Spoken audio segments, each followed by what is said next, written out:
ராசி மண்டலத்துல 7வது ராசியாக வலம் வரக்கூடிய கையில ஒரு தராசை புடிச்ச மாதிரி ஒரு மனுஷன் உருவம் இருக்கும். அதுதான் இந்த ராசியுடைய சின்னம். தராசு அப்படின்னாவே என்னங்க? எடை போட்டு கொடுக்கறது. ஒரு பொருளை வாங்குறவனுக்கும் ஒரு பொருளை விற்கிறவங்களுக்கும் எந்த ஒரு பாதகமும் இல்லாம, அதாவது நீதிய நேர்மையை நிலைநாட்டக்கூடிய ராசி இந்த துலாம் ராசி. துலாம் ராசி ஒரு சில நேரத்தில் நினைக்கும், நம்ம என்னடா இது, நம்ம வாழ்க்கை இவ்வளவு கஷ்டமா போகுதே, ஒரு வேளை நம்ம தப்பானவங்களோ அப்படின்னு கூட நீங்க யோசிப்பீங்க. உங்களுக்கான பதிவு தான் இது. அதாவது சில நேரங்கள்ல நம்மளே சந்தேகப்படுவோம். அதாவது கஷ்ட காலங்கள்ல சில நேரங்கள்ல நம்ம என்ன யோசிப்போம்னாக்கா, என்னதான் நம்ம தலையில எழுதி அனுப்பிச்சோன்னு தெரியல, தொடர்ந்து நம்ம மட்டும் இவ்வளோ அசிங்கப்பட்டிருக்கோம், அவமானப்பட்டு இருக்கோம். தொடர்ந்து நம்ம சம்மந்தப்பட்டவங்க, நம்ம யாருக்காக உழைக்கிறோமோ எல்லாருமே நம்மளை வந்து துச்சமா நினைக்கிறாங்களே, இப்படியும் யோசிப்போம். அந்த இடத்துல நம்ம நினைச்சுக்கிறது என்னன்னா, என்னதான் என் தலையில எழுதியிருப்பான், அதை பத்தி தெரிஞ்சுப்போமே. பிரம்மன் உங்க தலையில எழுதியிருக்கிறது 6 வயது முதல் 60 வயது வரை இல்ல, அதற்கு மேற்கொண்டுமே உங்களுடைய வாழ்க்கையில நீங்கன்னா யாரு, உங்க வாழ்க்கையில எந்தெந்த கட்டங்கள்ல எந்தெந்த விஷயங்கள் நடக்கும், அந்த விஷயங்கள் உங்களுக்கு சாதகமா பாதகமா, அந்த விஷயங்கள் நடக்கிறப்ப நீங்க அதை எப்படி எதிர்கொள்ளணும், இதோட நீங்க எந்த தெய்வத்தை வழிபாடு செய்யணும், எப்படி வழிபாடு செய்யணும், சில பரிகாரங்களோட சில சூட்சமங்களோட வாழ்க்கையின் முழு அர்த்தத்தை நீங்க தெரிஞ்சுக்க போறீங்க. இந்த பதிவு உங்களுக்கு அப்படிப்பட்ட ஒரு பதிவை தான் இருக்க போதுங்க. நல்லதே நினைக்கக்கூடிய துலாம் ராசிக்கு, அதாவது எல்லா ராசியும் நல்லது நினைப்பாங்க, எல்லாரையும் நான் குத்தம் சொல்லலை, 12 ராசியுமே நல்லதுதான். ஒரு சிலரு தனக்காக சுயநலமா யோசிப்பாங்க, ஒரு சிலரு தன் குடும்பத்துக்காக யோசிப்பாங்க, ஒரு சிலரு பொதுவா யோசிப்பாங்க. ஸோ இந்த பொதுவா யோசிக்கிறதுல முதன்மையான ராசினாக்கா துலாம் ராசியா சொல்லலாம். ஏன்னா நான் முன்னாடியே சொல்லிட்டேன், கையில தராசு வச்சிருக்காங்க அப்படி. ஸோ நீதி நேர்மைய மற்றவங்களுக்கு நிலைநாட்டக்கூடியவங்க, தன்னோட உணர்ச்சி போலவே மற்றவங்கள மதிக்கக்கூடியவங்க, நியாயமா இருப்பாங்க, ஒழுக்கமா இருப்பாங்க, எல்லாரையும் நேசிக்கக்கூடியவங்க. நீ வந்து எனக்கு தெரிஞ்சவன், அதனால உன்னை எனக்கு பிடிக்கும் அப்படிலாம் கிடையாது. துலாம் ராசி ஒரு இடத்துல இருக்கு அப்படின்னாக்க எல்லாருமே நேசிக்கும். அன்பு மட்டும்தான் துலாம் ராசியுடைய பிரதானம், உசுரே அதாங்க. அது குடும்பத்து மீது அதீத அன்பு கொண்டவங்க. ஆனா இவங்களுடைய அன்புக்கு இந்த குடும்பத்துல இருக்கிறவங்க யாராவது பாத்திரமா அப்படின்னாக்க சுத்தமா சொல்ற தகுதிய அற்றவர்கள். ஏன்னா துலாம் வந்து பாத்தினாக்க எல்லாருக்கும் பார்த்து பார்த்து செய்யறத அவங்க தேவைக்கு மட்டும் பயன்படுத்திக்கிட்டு, இவங்களுக்கு உணர்ச்சியே இல்லாத ஒரு என்ன சொல்றதுங்க, ஒரு பணம் கொடுக்கக்கூடிய, தன்னுடைய ஆசையை நிறைவேற்றி வைக்கக்கூடிய ஒரு பொம்மையா மட்டும் தான் பார்த்துட்டு இருக்காங்க. நம்ம சொல்லக்கூடிய விஷயங்கள்லாம் துலாம் ராசிக்காரர்களே உங்களுக்கு பொருத்தமாக இருந்தால் கமெண்ட் பாக்ஸ்ல பதிவிடுங்க. ஏன்னா அப்போதான் இந்த பதிவு அப்படிங்கிறது உங்களுக்கானது, இதை பார்க்கக்கூடிய மற்றவர்களுக்கும் ஒரு நம்பிக்கை வரும். அப்போதான் சில சூட்சமங்களை அவங்களும் ஃபாலோ பண்ணுவாங்க. இல்லைங்க, நம்ம ஒரு எக்ஸாம்பிளுக்கு சொல்லணும்னா, ஒரு புடவை கடைக்கே போறோங்க, ஓகேங்களா, இல்லை ஆண்களா இருக்கீங்க அப்படின்னாக்கா ஒரு ஷர்ட் வாங்க போறீங்க. நமக்கு பார்த்ததும் நம்ம நல்ல அழகான உடைகளை வந்து செலக்ட் பண்ணி வச்சிருப்போம். அது துலாம் ராசிகளை சொல்ல வேணா, அவ்வளோ அழகா செலக்ஷன் பண்ணுவாங்க. இவங்க செலக்ஷன் அடிச்சதுக்கு ஆட்களே இருக்க முடியாது. ட்ரெஸ்ஸிங் வந்து தனித்துவமாக பண்ணக்கூடியவங்க. ஆனால் சில நாட்களாக நீங்கள் வந்து அதை ஃபாலோ பண்ணுறதே கிடையாது. துலாம் ராசியை பொறுத்த வரைக்கும் இப்போ ஒரு விஷயம் சொல்கிறேன், அழகாக நோட் பண்ணி வச்சுக்கோங்க. உங்களை நீங்கள் அழகுபடுத்த மட்டும்தான் உங்களுக்கான மேன்மை வந்துக்கிட்டே இருக்கும். இந்த படிப்படியான உயர்வுன்னு சொல்லுவாங்க இல்லையா, அது. நீங்கள் இப்போ இருக்கக்கூடிய நிலையில் இறங்கக்கூடாது, நான் மேன்மை அடைஞ்சிக்கிட்டே போகணும்னு நினச்சேன், அழகாக ட்ரெஸ் பண்ணிக்கோங்க, ஓகேங்களா. வெண்மை நிறத்தை அதிகமாக பயன்படுத்துங்க. அதே போல் சந்தன கலர் உங்களுக்கு வந்துட்டு அதிர்ஷ்டம் தரக்கூடிய நிறங்க தான். ஒரு மாதிரி எல்லாம் பளிச்சுன்னு இருக்கிற நிறம் கூட உங்களுக்கு வந்து பொருத்தமானது தான். உடைய நிறத்துக்கு தகுந்த மாதிரி, உங்களுடைய உடல் வாக்கு தகுந்த மாதிரி அழகாக ட்ரெஸ் பண்ணிக்கோங்க. உங்களை பார்த்தா ஒருத்தங்களுக்கு வந்து தோணும், ஒரு புத்துணர்ச்சி வரணும். இப்படி நீங்கள் போய் நின்னாவே போதும், அந்த இடத்துல உங்களுடைய முக வசீகரத்தால் உங்கள் பேச்சுக்கு மறு பேச்சு அங்கே யாரும் பேச மாட்டாங்க. ஏன்னா நியாயத்தை பேச போகிறீங்க, அதை கொஞ்சம் அழகாக தெளிவாக பேசப்போம், ஓகேங்களா. இந்த குழந்தைங்களுக்கு வந்து பார்த்தீங்கன்னாக்கா ஒரு பளிச்சுன்ற ஒரு கலரை கொடுத்தாதான் வந்து பார்த்தீங்கன்னா அது சாப்பிடவே ஆரம்பிக்கும். அது இதில் வந்து என்ன சொல்றது, இனிப்பு இருக்கா இது இருக்கா அதெல்லாம் ஓகே. இனிப்புங்கிறது வந்து நாக்குக்கு அடிமை. ஆனால் அதை பார்த்த உடனே நான் சாப்பிட்றேன் அப்படின்னு சொல்றது அந்த குழந்தைங்களுக்கு என்ன வருது, அந்த கலர், அந்த அட்ராக்ஷனான சில விஷயங்கள்லாம் இன்ஃபியூஸ் பண்ணியிருப்பாங்க இல்லையா, அதுதான்.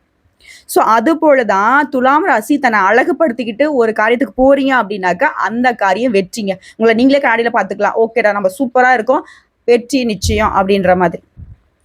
இது ஒரு விஷயம். இதோட இந்த துலாம் ராசி நான் நியாய தர்மத்துக்கு வந்து கட்டுப்பட்டு இருக்கும், எல்லாருக்கும் வந்துட்டு நியாய தர்மத்தை நிலைநாட்டி கொடுக்கும் அப்படின்னு நான் சொன்னேன் இல்லையா. இந்த இடத்துல இந்த விஷயங்களை நீங்க வியாபார நுணுக்கங்கள்ல கடைபிடிச்சிங்க. துலாம் ராசிகளுக்கு இன்னொரு விஷயம் சொல்றேன், உங்களுக்கான தொழில் வந்து வியாபாரம், சொந்த தொழில் தான் செட் ஆகும். ஒருத்தர் கீழே கை கட்டி சம்பளம் வாங்கக்கூடிய வேலைலாம் என்னைக்கும் உங்களுக்கு செட் ஆகாது. ஆனா நீங்க அரசு அதிகாரியாவே இருங்க, அரசியல்வாதியாவே இருங்க, அது எதுவுமே உங்களுக்கு செட் ஆகாது. சொந்த தொழில் மட்டும் என்னன்னைக்கும் உங்களுக்கு உயர்வை கொடுக்கும். பல மடங்கு நான் வந்து பணக்காரனா இருக்கும், பொருளாதார ரீதியா நான் வந்து ஸ்ட்ராங்கா இருக்குன்னு நினைச்சிருக்கா, தொழில் பண்ணுங்க. உங்களுக்கு தகுந்த மாதிரி அது அனுபவத்தை வச்சுக்கிட்டு பண்றது சிறப்பு. அவன் சொன்னா இவன் சொன்னாலாம் கண்டிப்பா இறங்கிடாதீங்க.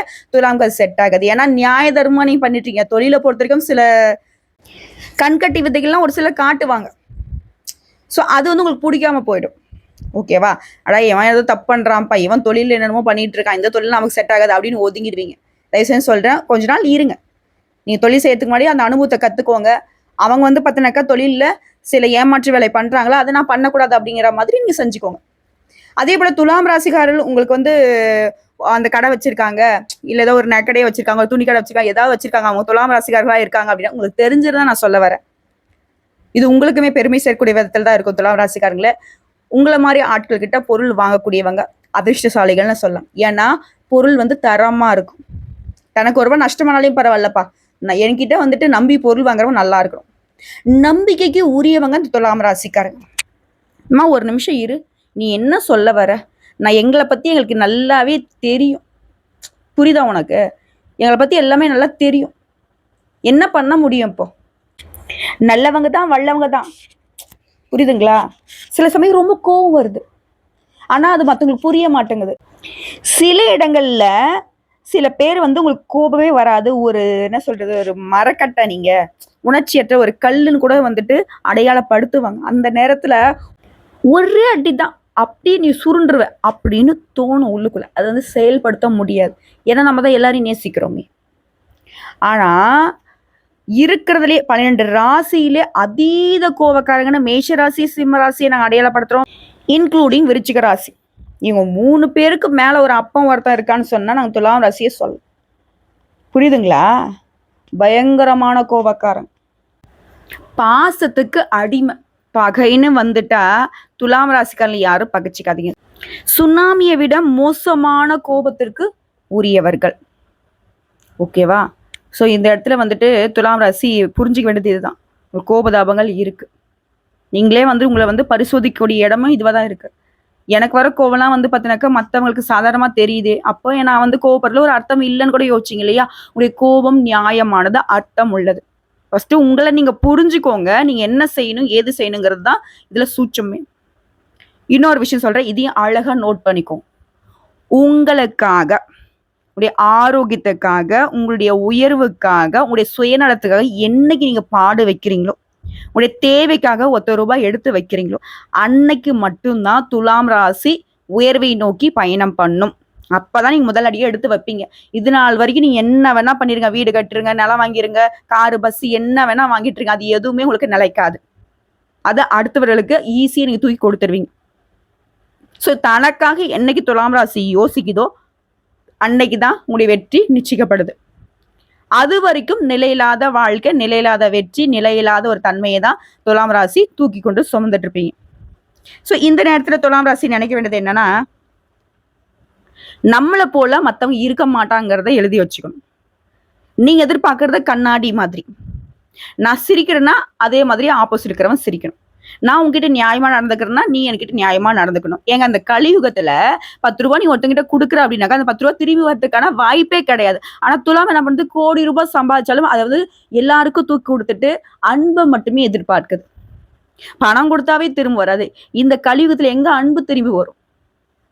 நீ தான் எனக்கு, நான் தான் உனக்குன்னு உசுருக்கு உசுரா நேசிக்கூடிய அந்த காதல் உறவு கூட வீட்டை விட்டு ஓடி போறாங்க, என்னமோ பண்றாங்க, அந்த காதல் உறவு கூட கசந்து போகக்கூடிய காலம் இது.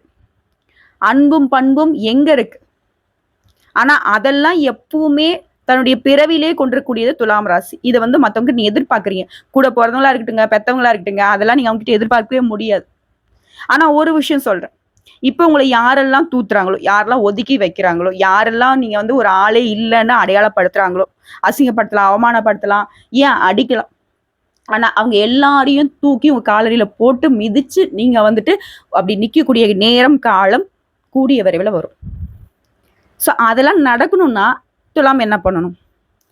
தனக்காக யோசிக்கணும். தனக்காக ஒரு தொழில், தனக்கான ஒரு உறவு, தனக்கான ஒரு குணம். தனக்கான ஒரு குணம்னா நான் இப்படிதான்ப்பா அப்படின்னு அடையாளப்படுத்துங்க. ஏன் மழுகி போறீங்க? அதாவது மற்றவங்க இழுத்த இழுப்புக்கெல்லாம் போறது, அதை முதல்ல நிறுத்துங்க. மற்றவங்க சொல்றதெல்லாம் கேட்கறது அதை முதல்ல நிறுத்துங்க. எல்லாரையும் நம்புறது, உணர்ச்சி வசப்படுறது, அழுகிறது. முதல் எதிரி உங்களுக்கு வந்து அந்த பாசத்துக்கு கட்டுப்படுறீங்க. நான் தப்பு சொல்லலை, ஆனால் அந்த உண்மையான பாசத்துக்கு கட்டுப்படுங்க. புரியுதுங்களா?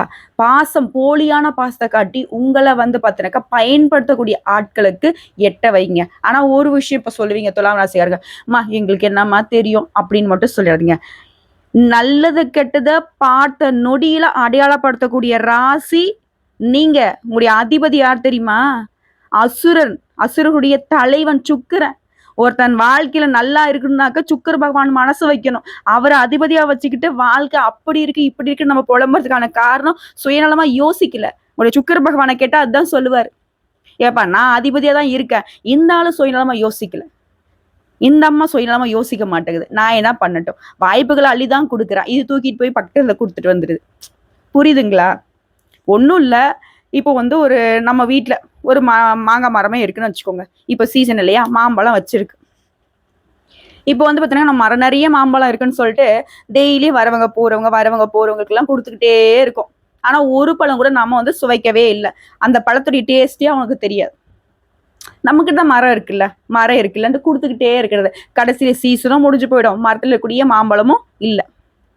அப்போ வந்து யோசிப்பீங்க, அடடா சீசனே முடிஞ்சு போச்சு, நம்ம சாப்பிடவே இல்லையே, பரவாயில்ல விட அடுத்த வருஷம் சாப்பிட்டுக்கலாம். ஆனால் மற்றவங்களுக்கு கொடுத்ததுல ஒரு சந்தோஷம், மற்றவங்களுக்கு கொடுத்து ஒரு நிறைவு. இதுதான் இப்போ வரைக்கும் துலாம் ராசி வாழ்ந்துட்டு இருக்கு. மற்றவர்களுக்காக வாழக்கூடிய ராசி துலாம் ராசி. மா நீ சொல்றதெல்லாம் எனக்கு ரொம்ப பிடிச்சிருக்கு, நீ எனக்காக பேசுற, எங்களுக்காக பேசுற, நல்லதான் இருக்கு, இருந்தாலும் நாங்க இவ்வளோ ஏமாலியா இருக்கோமா? ஆமாங்க, நீங்க கொடுங்களேன், நான் வேணாம் சொல்ல. அதாவது பெரியவங்க ஒரு பழமொழி சொல்லி வச்சிருக்காங்க இல்லையா, தனக்கு மிஞ்சினதா தானமும் தர்மம். மற்ற கொடுத்தது போகவையாவது 1% நீங்க வந்து அனுபவிக்கணும் இல்லையா? புரியுதுங்களா என்ன சொல்ல வரேன்னு? ஒரு கிணற்றுல வந்துட்டு நீர் ஊறிக்கிட்டே இருக்குன்னு சொல்லிட்டு நீங்க பாட்டு இறைச்சிக்கிட்டே இருந்தா ஒரு கட்டத்துக்கு மேல அதுல வறட்சி இருக்கும் இல்லையா? உங்களுக்கே தாக்கத்துக்கு தண்ணி இல்லாத போகக்கூடிய நிலை தான் துலாம் ராசி வாழ்ந்துட்டு இருக்கேன்னு சொல்றேன். இன்னும் எவ்வளவு எக்ஸாம்பிள் வேணா அவங்க சொல்லிக்கிட்டே போகலாம். இந்த இடத்துல நீங்க புரிஞ்சுக்க வேண்டியது, உங்களுக்காக வாழுங்க, உங்களை நீங்க பாத்துக்கோங்க. அதுதான் ஆரோக்கிய விஷயத்திலேயா இருக்கட்டும், பண விஷயத்திலேயா இருக்கட்டும், உங்களுடைய கெரியர், உங்களுக்கான அடையாளத்தை நீங்க வந்து உலகத்துக்கு நிரூபிக்கூடிய இடமா இருக்கட்டும். அது தொழில் பண்ணுங்க, படிப்புல இருங்க, எதுல வேணா இருங்க. இன்னொரு விஷயம் சொல்றேன், அரசியல்ல கொடி கட்டி பறக்கூடிய ராசியும் துலாம் ராசி. அதையும் எழுதி வச்சுக்கோங்க. வாய்ப்பு கிடைச்சா அதுலயுமே வந்துட்டு கால் பதிக்கலாம், தப்பு கிடையாது. வியாபாரத்துல கொடி கட்டி பறக்கலாம். அதிகார தோரணைக்கு உரியவங்க நீங்க. அரசாங்க உத்தியோகத்துக்கு ட்ரை பண்ணுங்க, நிச்சயமா வந்து வெற்றி உண்டு. இப்போ கொஞ்சம் சூட்சமா சொல்றேன். உங்க ராசியில சூரிய பகவான் நீச்சுங்க, சந்திரன், செவ்வாய், குரு, இவங்க மூவரும் பார்த்தினாக்க சத்ரு சேஸ்திரம் சொல்லுவோம். உங்களுடைய அடையாளம் தராசு, அது அளவை குறிக்கூடியவங்க நீங்க. இது ஏன் நீதியை நிலைநாட்டக்கூடியவங்க. என்னமா இதெல்லாம் திரும்பி திரும்ப சொல்லிட்டு இருக்க, வேற ஏதாவது சொல்லு. புதன் வந்து உங்களுக்கு விவேகத்தை கொடுக்கக்கூடிய. பெரியவங்க சொல்றது என்னங்க, வேகமும் இருக்கணும் விவேகமும் இருக்கணும்டான்னு சொல்லுவாங்க இல்லையா? அதுல நம்மளுடைய துலாம் ராசிகளுக்கு உழைப்புடன் கூடிய விவேகம் இருக்கும். இதனாலதான் வியாபாரத்துல உயர்வை எட்டுவீங்கன்னு நான் சொல்லியிருப்பேன். புரியுதுங்க? வாழ்க்கை முறை, சிந்தனை வளம், இதெல்லாம் உங்களுக்கு சிறப்பை தரக்கூடியது. சுக்கரனுக்கு இருக்கக்கூடிய தகுதிகள் அனைத்துமே துலாம் ராசிக்கு பிரதிபலிக்கும். மென்மையான அணுகுமுறை, சுயமரியாதை எதிர்பார்ப்பீங்க, செல்வாக்க காப்பாத்துல தனி கவனம் இருக்கும், பிறப்புரிமையை வலியுறுத்துவீங்க, நல்ல மனசு இருக்கும், ஈவு இறக்கம் பார்ப்பீங்க, பரோபகாரம் அப்படின்னு சொல்லுவாங்க, எல்லாரும் நல்லா இருக்கும், செல்வ சீமானாக திகழணும்னு பல வழிகள்ல முனைப்பா வேலை பார்ப்பீங்க, இல்லாதவளுக்கு உதவி செய்யறதுல வள்ளல்கள். புரியுதுங்களா? ஆடம்பரத்துலயும் சரி, வெளி வேஷத்துலயும் சரி, அளவு கடந்த ஈடுபாடு, ஆள் பாதி ஆடை பாதி, இது வந்து உங்களுக்கு நிறைவை கொடுக்கும். எந்த ஒரு விஷயத்துலையுமே உங்களை உயர்வா காட்டிக்கணுன்ற ஒரு கொள்கை பிடிப்போடு வாழக்கூடியவங்க. உங்களை பொறுத்த வரைக்கும் சனியும் புதனும் வலுவிழந்துட்டா, செவ்வாயும் குருவும் தகாத இடத்துல இருந்து வலு பெற்றுட்டா, ரொம்ப உச்சபட்ச வாழ்க்கையில நீங்க இருந்தா கூட இந்த சமுதாயத்துல இருந்த இடம் தெரியாம என்னப்பா ஆள் அட்ரஸ் இல்லாம போயிட்டான்னு சொல்லுவாங்க இல்லையா, அந்த நிலைக்கு போயிடுவீங்க. பட்டம், பதவி, மவுசு, பெருமை எல்லாத்தையுமே அனுபவிப்பீங்க. ஆனா இது எல்லாமே நொடி பொழுதுல பறிக்கப்படும். அந்த துயரம் வந்து உங்களுக்கு எப்படி இருக்கா, 2 மடங்கு இருக்கும். அதாவது மலைகளை உச்சியில ஏறிட்டான், திடீர்னு ஒரு சர்க்கிள் அடிவாரத்துக்கு வந்துட்டு விழுந்துட்டான், தொப்புன்னு வந்து விழுந்து எப்படி தவிப்பாங்களோ அது போல. ஸோ இந்த இடங்கள்லாம் நீங்க வந்து அனுபவிக்க கூடாது அப்படின்னா துலாம் ராசி கொஞ்சம் சுயநலமா செயல்படணும். இப்போ துலாம் ராசியை பொறுத்த வரைக்கும் பொது சேவையில ஆர்வம் அதிகம், கலைகள்ல ஆர்வம், அரசியல்ல ஆர்வம், புதுசா சில விஷயங்களை கத்துக்கணும், அது வந்து செயல்படுத்தணுங்கிறதுல அதீத ஆர்வம் கொண்டவங்க. தொழிலெல்லாம் பண்றீங்க, வியாபாரம் பண்றீங்களாக்கா துலாம் ராசியை கண்ணை மூடிக்கிட்டு பண்ணலாம், அழகா செழிப்பா வந்துடுவீங்க. உங்க ராசியை பொறுத்த வரைக்கும் உச்சனாக சனி பகவானுடைய பார்வை இருக்கு அப்படின்னா, அவருடைய பார்வை படக்கூடிய இடம் எல்லாமே விளங்கும். பொருட்கள்ல அனுபவத்துல திருப்தி ஏற்படும். உலக அளவுல எதை பத்தியும் வந்து பார்த்தீங்கன்னாக்க தனக்குன்னு எடுத்து வைக்காம துறவியாக விளங்கக்கூடிய வாய்ப்பு உங்களுக்கு தான் வரும். தெளிவா இருப்பீங்க, துறவரமே உங்களுக்கு அமையும். சமுதாய அங்கீகாரத்தை பெறுவதோட சிரஞ்சீவியாக நிலைத்திருக்கும் வாய்ப்பு துலாம் ராசிக்கு உண்டு. சனியுடைய செயல்பாடு உங்களுடைய உழைப்புக்கு உயர்வை கொடுக்கும், செல்வத்துல உயர்வை கொடுக்கும், பெருமையை கொடுக்கும், அதிர்ஷ்டத்தை கொடுக்கும், வெகுமதியை கொடுக்கும். யாருமே எட்ட முடியாத ஒரு உயர்வையுமே துலாம் ராசி அனுபவிக்க முடியும். ஏன்னா சனி பகவான் உங்களுக்கு உச்சம். ஓகேவா? இதோட சமுதாயத்துல உங்களுடைய வாழ்க்கையை வந்துட்டு நீங்க இல்லாத நேரங்கள்ல கூட, இந்த உலகத்தை விட்டு நீங்க போயிட்டா கூட பல பேர் உங்களை வந்து பேசக்கூடிய அளவுக்கு ஒரு முத்திரையை பதிக்க வச்சிருவார். இதோட சூரிய பகவான் நீச்சம் அடையக்கூடிய நேரத்துல நிர்வாகத்துல எவ்வளவு திறமை இருந்தாலும் வீட்டு நிர்வாகத்தை பொறுத்த வரைக்கும் பூஜ்யத்தை கொடுத்துருவார். அதான் சொல்லுவாங்க இல்லையா, ஊருக்கே ராஜா வீட்டுக்கு கூஜானுவாங்க. ஆனா துலாம் ராசிக்கு வீட்டுல வந்து பார்த்தீங்கன்னா இப்படி அடங்கி ஒடுங்கி வீட்டுல இருக்கக்கூடிய சந்தோஷத்துக்காக தன்னுடைய உயர்வை கூட தாழ்த்திக்கிறதுக்கு விருப்பப்படும். இதுல உங்க ராசிக்கு 10ஆம் இடத்துக்கு உரியவரா சந்திரன் வரார், சுக்கிரன் அதிபதியா வரார். சந்திரன் 10ஆம் இடத்துக்கும் உரியவரா வருவதனால உங்களுக்கான தொழில்கள் பார்த்தீங்கன்னா அழகு நிலையங்கள், பெரிய ஷாப்பிங் மால் வைக்கலாம், விளம்பர நிறுவனங்கள் நடத்தலாம், இதெல்லாம் உங்களுக்கு சிறப்பை கொடுக்கும். அதே போல இந்த ராசிக்கு பூர்வ புண்ணியத்துக்கு சனி பகவானை சுட்டி காட்டுறோம், சுகத்தை வரையறக்கூடியவர் இவரே. இப்படி 2 விஷயங்களுமே ஒருவரே கையாளுறப்போ உங்களுக்கு வந்து அவர் யோகக்காரனா அந்தஸ்துமே கொடுக்கக்கூடிய நிலையில் நிற்கிறார். இந்த ராசியில இந்த லக்னத்துல போறவங்களுக்கு சனி பகவானுடைய ஒத்துழைப்பு வாழ்க்கையே வளம் பெற வைக்கும். ஓகேங்களா? நஷ்டமே வந்தாலும் சரி அதை சமாளித்து கொள்ளக்கூடிய அளவுக்கு பக்குவத்தை கொடுத்துருவாரு. அதே போல உங்க ராசிக்கு 2க்கும் 7க்கும் அதிபதியா செவ்வாய் வருவதனால தோன்றதெல்லாம் பேசுவீங்க, பொய் சொன்னாலும் பொருந்தும் சொல்லுவாங்கன்னு சொல்லுவாங்க இல்லையா, அதெல்லாம் இவங்களுக்கு தெரியாது, உடனே வந்து முழிச்சு காட்டி கொடுத்துருவாங்க. அதே போல தன்னுடைய பொறுப்புகள் வந்து எப்பவுமே வாழ்க்கை துணைக்கிட்ட ஒப்படைப்பாங்க, ஆனா கூட நிற்பாங்க. உங்க ராசிக்கு அதிபதி சுக்கிரர் இல்லையா, திருடனுக்குமே அறிவுரை கூறுவீங்க, ஏன் பண்டிதர்களுக்குமே ஆலோசனை கூறுவீங்க. அந்த அளவுக்கு அனுபவசாலிங்க, திறமசாலிங்க, நாளும் தெரிஞ்சு முற்றும் துறைந்த முனிவர்கள் மாதிரி. பெரும்பாலும் கூட்டாளி தொழில் தான் நீங்க செய்ய விரும்புவீங்க, நீ வாப்பா நான் செய்யலாம் அப்படின்ற மாதிரி. அதே மாதிரி வாழ்க்கை துணைக்கு தெரியாம கூட போறவங்களுக்கு உதவுவதில் இது வந்து சாமர்த்தியம். துளாராசி அப்படிதான் பண்ணும். அதே போல 6ஆம் இடமான எதிரி ஸ்தானத்துக்கு குரு அதிபதியா இருக்கிறதுனால உங்களுக்கான எதிரிகள் வெளியில இல்லை, உங்களுக்கு நீங்களே எதிரி தான்.